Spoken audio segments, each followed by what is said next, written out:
Anak itu seorang pendosa, punya masa lalu yang jauh lah dari agama.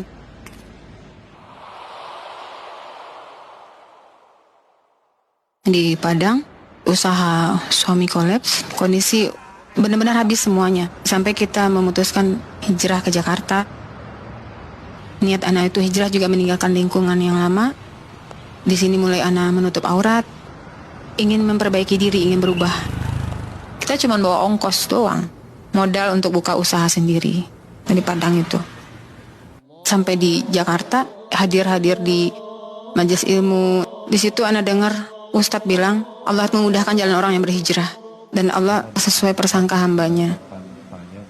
Nah di situ anak mulai bikin rendang, nganterin ke pondok, ke rumah-rumah tahfiz.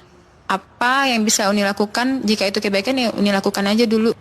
Pas pandemi kolaps, tapi anak ikut mengurus pondok-pondok tahfiz.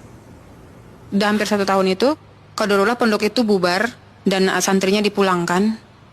Orang tuanya nelpon, anak-anak kita ini bagaimana Umi? Mereka masih ingin belajar, tapi kami tidak sanggup memasukkan anak kita ke pesantren yang berbayar.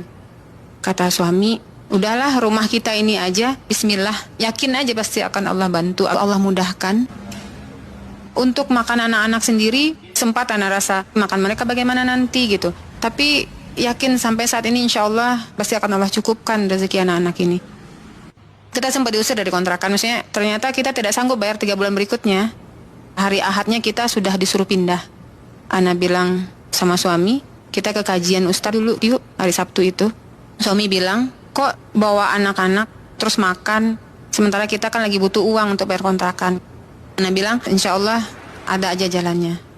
Setelah sholat, Ana dapat telepon, bos abinya nelfon suruh sewa rumahnya, nanti aja bayarnya.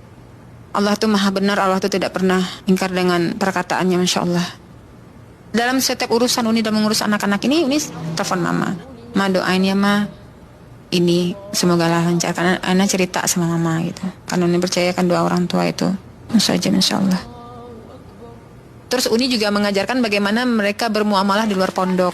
Jadi dengan mereka keluar kan mereka ketemu dengan orang banyak. Ya, bagaimana adabnya hadir di majelis ilmu.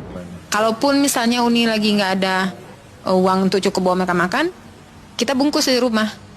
Tapi Masya Allahnya tuh pas kajian, Allah kirimkan orang yang duduk di samping Uni, cerita-cerita, minta nomor handphone, dia bilang titip ya buat anak-anak gitu.